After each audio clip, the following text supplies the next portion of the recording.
સ્વામિનારાયણ, જય શ્રી કૃષ્ણ। કેમ છો મિત્રો? બધા મજામાં ને? તો અલ્પાવાણીયા ચેનલની અંદર તમારું હાર્દિક સ્વાગત છે।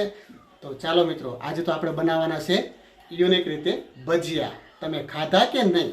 આ મોસમની અંદર ભજીયા ખાવા બહુ મજા આવે છે। તો આપણે ચાલો આજે તો હું તમને ભજીયા બનાવીને ખવડાવું છું।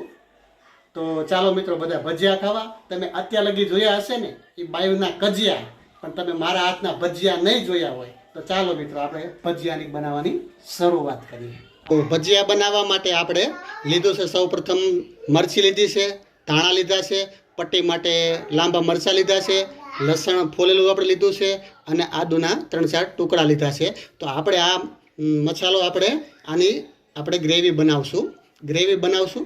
ચાલો પહેલાં આપણે ભજીયા આપણે આની ગ્રેવી બનાવી લઈએ।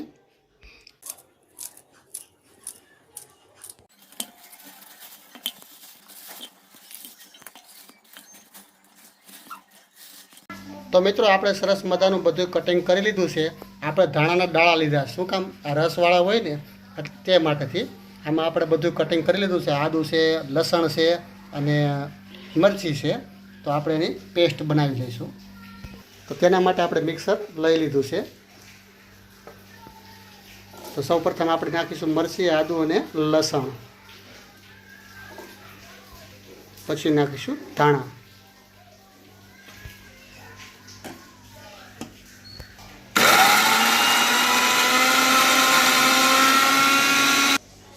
તો આપણે સરસ મજાની પેસ્ટ બની ગઈ છે। તો આપણે બહાર કાઢી લઈશું। તો ચાલો મિત્રો, આપણે ભજીયાનું બેટર બનાવવાની શરૂઆત કરીએ। તો સૌપ્રથમ આપણે લઈ લીધો છે ભજીયાનું બેટર બનાવવા માટે ચણાનો લોટ। તેને સારી રીતે આપણે સાળી લઈશું। સાળવાનું કારણ કે આપણે ભજીયાનું બેટર બનાવીએ ને તો તેની અંદર આપણે જાડા આવા ગઠ્ઠા ન રહી જાય, તેની માટેથી આપણે લોટને સાળવો જરૂરી છે। અગર કોઈ ભૂલચૂકને કારણેથી કોઈ કસ્તર કે કોઈ વસ્તુ રહી ગઈ હોય તો એ બહાર રહી જાય છે, ખાવામાં ન આવે। તેના માટેથી આપણે આ ચણાનો લોટ સારી રીતે સાળી લઈએ। સરસ મજાનો લોટ સાળાઈ ગયો છે, તો એની અંદર આપણે મસાલા એડ કરી દઈશું। તો સૌપ્રથમ આપણે ધાણા એડ કરીશું, પછી સૂકલ મેથી એડ કરીશું,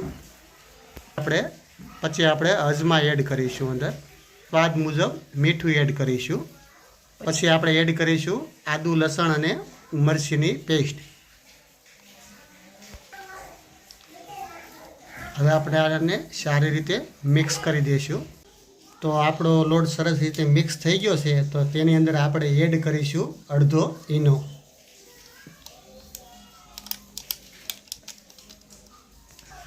હવે પછી આપણે એડ કરીશું એની અંદર લીંબુ એડ થઈ જાય ને પછી યુનિક રીતે તમે અત્યાર લગી જે ભજીયા ખાધા હશે તે પાણીમાં ડોઈને ખાધા હશે, છાશમાં ડોઈને ખાધા હશે, અને અત્યારે જે આપણે બનાવવા જઈ રહ્યા છીએ તે આપણે સાદી સોડાના ભજીયા બનાવીએ છીએ। તો તમે બાયુ સાથે કજિયા કરી અને બનાવડાવજો આ રીતના ભજીયા। તો છેલ્લે આપણે એડ કરીશું ફાઇનલી સાદી સોડા। તો આને આપણે સારી રીતે પહેલાં હલાવી લઈશું। હા, હલાવવાથી શું થાય છે કે અંદર જે ગેસ હોય ને તે ઉકળવા લાગે છે અને ભજીયાની અંદર સારી રીતે મિક્સ થાય છે।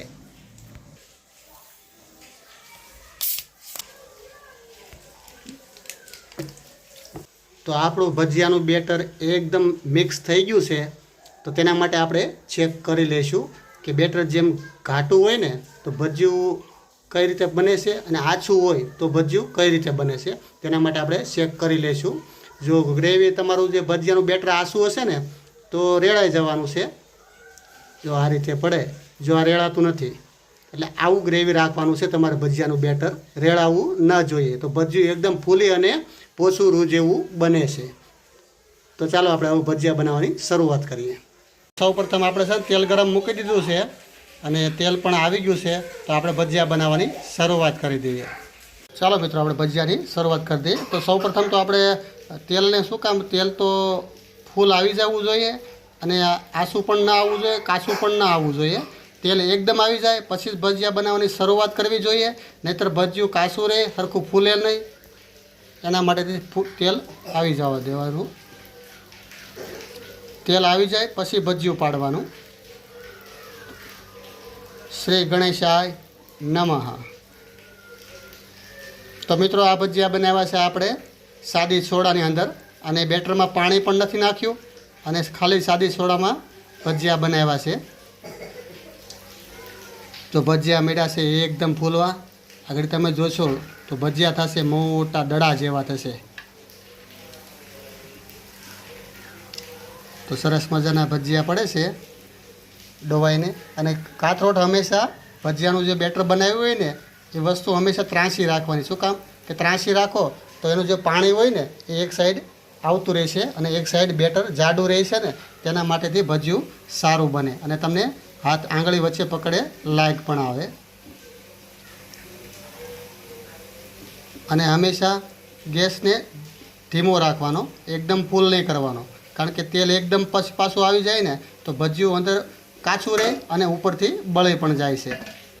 તો મિત્રો ભજીયા થયા છે ને ફૂલીને દડા જેવા, તમે જોઈ શકો છો. આ છે બધી કમાલ સાદી સોડાની. તો આ રીતે તમે એક કરું ભજીયા બનાવડાવજો સાદી સોડાની અંદર. ભલે તમારે બાયો સાથે કરવા પડે થોડા કજિયા, પણ આ રીતે બનાવડાવજો એક કરું એની પાસે ભજીયા. એકદમ ફૂલીને દડા જેવા થતા, જો નાના નાના પાડ્યા છે અને ફૂલીને દડા જેવા થયા છે. તો ભજીયું એક સાઈડ સડે તો બીજી સાઈડ ફેરવી લેવાનું, નહીંતર ભજીયું કાચું પણ રહી જાય છે. અને ગેસ હંમેશા ધીમો રાખવાનો છે. તેલ આવી જાય પછી ગેસ હંમેશા ધીમો રાખવાનો છે. જુઓ મિત્રો, થયા ને ફૂલીને ગોટા, બની ગયા લાડવા જેવા ભજીયા. તો આપણે તૈયાર થઈ ગયા છે આપણા ભજીયા, પોચા રૂ જેવા એકદમ વ્હાઈટ.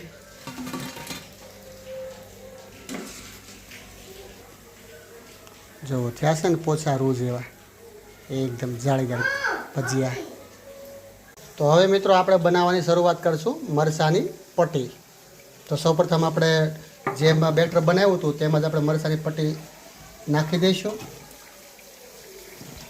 તેમાં સ્વાદ મુજબ નાખીશું નિમક, પછી એડ કરીશું આપણે લીંબુ.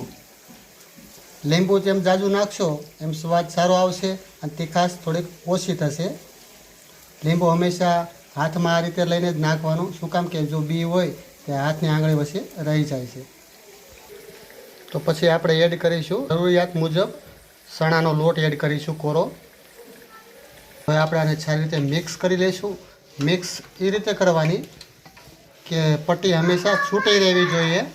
પટ્ટી છૂટી રહે તો એના માટે તમે જ્યારે તળો ને ત્યારે એકદમ ફર્સ્ટ ક્લાસ તળાય છે, અને માથે લોટ એકદમ બહુ જાજો ન આવે, અને પટ્ટી એકદમ આછી થાય અને કડકડી થાય છે. તેના માટેથી પટ્ટી મુજબ લોટ લેવાનો છે. એની માટે આછો લોટ લાગે. પછી માથે બીજું આપણે બેટર હોય ને કાચું તે પણ એડ કરી શકો છો. પટ્ટી એકદમ મિક્સ થઈ જશે અને મસ્ત પટ્ટી બનશે, કરકરી, અને જાડી પણ નહીં બને. તમને ખાવામાં મજા આવશે. હવે પછી આપણે એને સીધી તળી લઈશું. અંદર સીધી એડ કરીશું ને એટલે એકદમ મસ્ત રીતે તૈયાર થશે. તમે જુઓ એકદમ પટ્ટી કરકરી બનશે, પટ્ટી એકદમ છે ને છૂટી છૂટી બનશે. આ રીતે પટ્ટીમાંથી લોટ ચડાવવાનો, એકદમ કરકરી અને મસ્ત. તમને ખાવામાં પણ મજા આવશે. એક આ રીતે તમે પટ્ટી ચોક્કસ ટ્રાય કરજો. તો આપણે સરસ મજાની પટ્ટી તૈયાર થઈ ગઈ છે, કડકડી થઈ. ચાલો ડીશમાં એડ કરી દઈશું આપણે. તૈયાર થઈ ગઈ છે પટ્ટી અને ભજીયા અને બટેકા ચિપ્સ. તો તૈયાર છે મિત્રો આપણા ભજીયા. જો ભજીયા છે, બટેકા ચિપ્સ છે, અને પટ્ટીના પણ છે, સાથે ચટણી પણ છે. બે જાતની ચટણી છે. એક છે આપણે ખજૂર આંબલીની ચટણી છે, અને એક છે કાઠિયાવાડી ચટણી. બીજી સાથે આપણે લીધી છે ઠંડી ઠંડી છાશ. તો તમે લોકો આવી જાઓ બધા ભજીયા ખાવા. તો મારા વિડીયોને હું એન્ડ આપું છું. હવે અવનવી રેસીપી સાથે મળતા રહીશું. ત્યાં લગી બાય બાય.